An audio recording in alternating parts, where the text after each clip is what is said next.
Ó, o déficit habitacional em São Paulo é de 1.800.000 dados da FGV. Entre 2014 e 2019, cresceu em 60% o número de pessoas em situação de rua. Com essa crise da pandemia, a tendência é que esse número cresça se não tiver uma intervenção direta por parte do Estado. O que você propõe como solução imediata para essa realidade? Danilo, a minha proposta é sintetizada nesse livro aqui, do economista Hernando de Soto, um peruano, que fez uma verdadeira revolução no Peru nos últimos 20 anos. Regularização fundiária. Hoje, você tem 400 mil domicílios em favela. Isso dá mais ou menos, vamos colocar, 1 milhão e meio a 2 milhões de pessoas morando em favelas. A gente, não adianta a gente acreditar, como se acreditou muitos anos atrás, que você vai construir conjuntos habitacionais lá na periferia e as pessoas vão para lá, você não dá direito de compra e venda amplo, você não dá direitos reais amplos sobre aquela propriedade. E essa visão que predominou desde sempre acaba trazendo um cenário que as pessoas têm a sua casinha, mas não têm a sua escritura. Sem a sua escritura, sem a documentação, não chega água, não chega esgoto, não chega boleto, não chega iluminação pública, não chega a cidade. A pessoa não consegue colocar a sua casinha, hipotecar a sua casinha para pegar um crédito no banco. Então, a solução está em flexibilizar a legislação, reduzir o número de entraves burocráticos, reduzir o custo para você ter moradia formal, e a partir daí, você passa a reconhecer a realidade como base para a norma, e não o contrário. Né? O que a gente tem feito recentemente é acreditar que... pergunta, cara. Como não? O déficit... Danilo, vamos lá. O que é déficit habitacional para você? Não, eu sei. São moradias em situações precárias, em ambientes precários. Perfeito. Mas eu fiz uma outra pergunta. O déficit habitacional... Como resolver o déficit habitacional? Não. Como resolver? Eu vou fazer a pergunta novamente.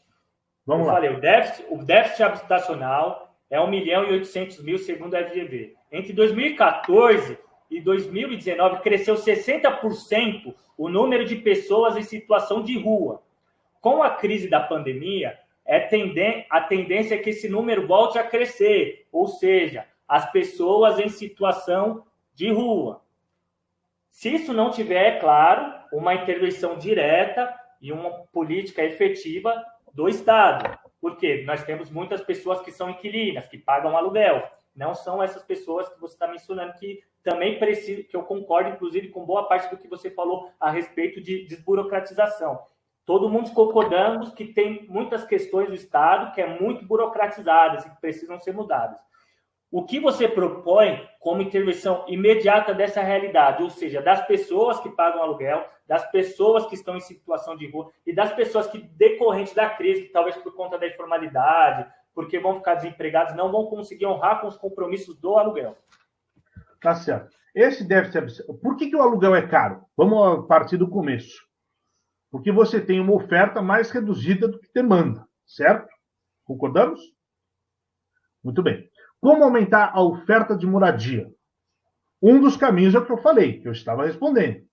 Facilitar a formalização de moradia. O segundo, potencial construtivo. A gente não faz sentido a gente ter limitações no meio da cidade que impeçam a construção de prédios. E terceiro, o centro. O centro tem muito prédio abandonado e com muito potencial de moradia. Por que está abandonado? Por quê? Hoje, o principal motivo... Vamos lá, eu estou respondendo. Vai. O principal motivo apontado pelo professor Marcos Lisboa, presidente do INSPER, é pelo excesso de regulamentações de segurança, principalmente no que se concerne ao tema de bombeiros. Então, o que acontece? A legislação municipal exige escadas de incêndio num formato que, para prédios antigos, é inviável você reformar. Por outro lado, não dá para fazer a escada de incêndio de fachada. Então, o que acontece? o proprietário do prédio abandona o imóvel, acaba acumulando passivo tributário e fica lá.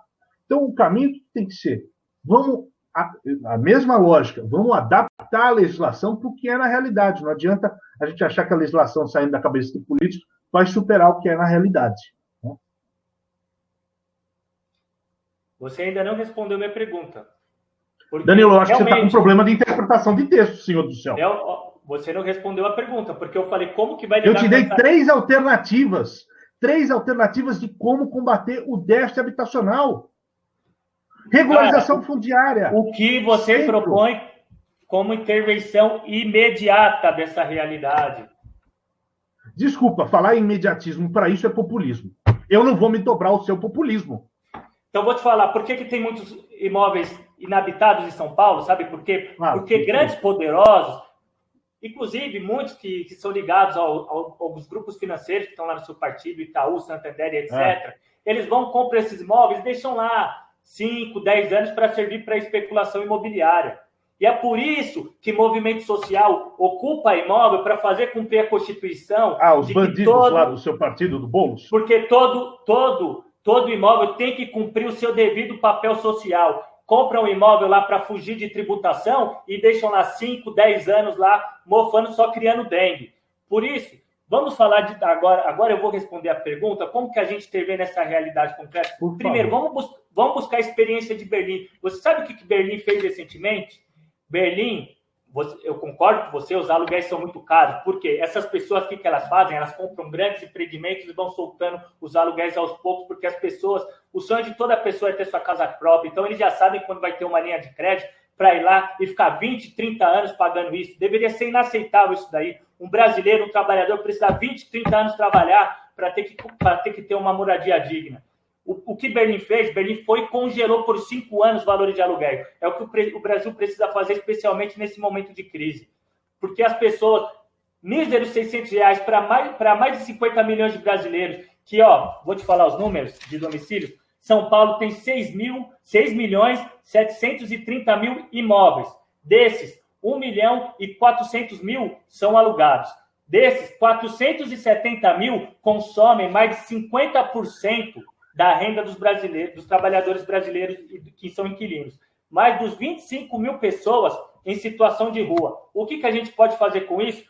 A gente pode linkar lá com o projeto que eu mencionei do Glauber, que ele propõe o seguinte: pegar um dinheiro do Estado, daria aproximadamente 2% do PIB, pegar o número de trabalhadores que tem desempregados na região, vai fazer um cálculo de aproximadamente 20 salários mínimos por trabalhador e vai investir em infraestrutura, vai investir em obra pública, vai investir em construção de moradia popular para colocar esses trabalhadores para que eles consigam, para que além da gente suprir esse problema que é o desemprego, a gente vai dar melhores condições de vida para esses seres humanos. Porque moradia é nada mais, nada menos do que condição de vida, você dá a humanidade para a pessoa.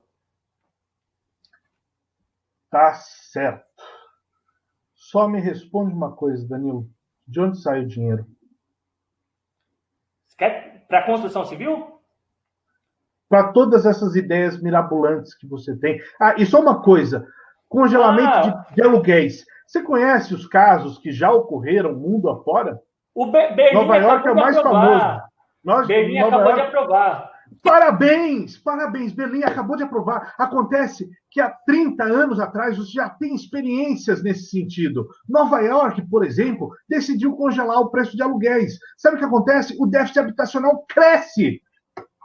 Vamos olhar para as evidências, não para as intenções das políticas públicas, sim para os seus resultados, Danilo. Pelo amor de Deus. Não, calma, é muita ingenuidade.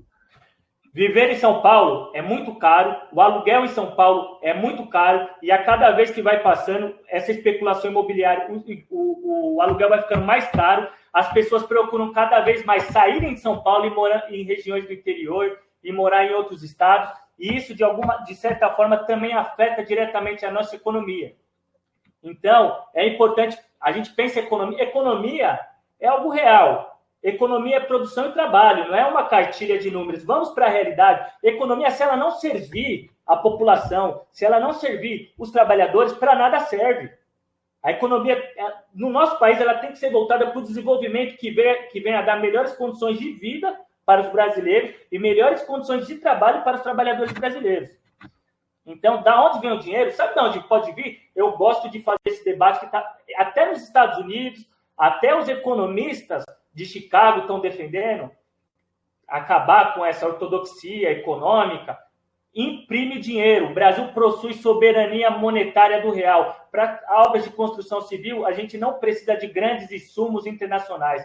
Então, a economia monetária moderna já tem defendido isso, já está se tornando um debate público. Vamos acabar com essa ortodoxia, com esse debate de ajuste fiscal que só tem um objetivo: disciplinar os trabalhadores, para manter o desemprego, para colocar os trabalhadores como se o trabalho fosse um favor do mercado. Sabe por quê? Aí, pessoal, que eu vou ligar minha HP aqui. Vou ligar minha HP aqui, que nós vamos resolver o problema do Brasil.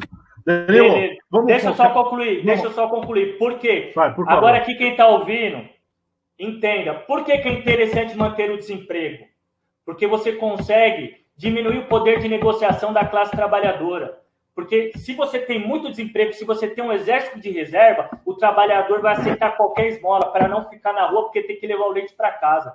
Então a gente sabe. Nos países mais liberais você tem menos desemprego? Me explica isso. Me explica por que tem menos desemprego.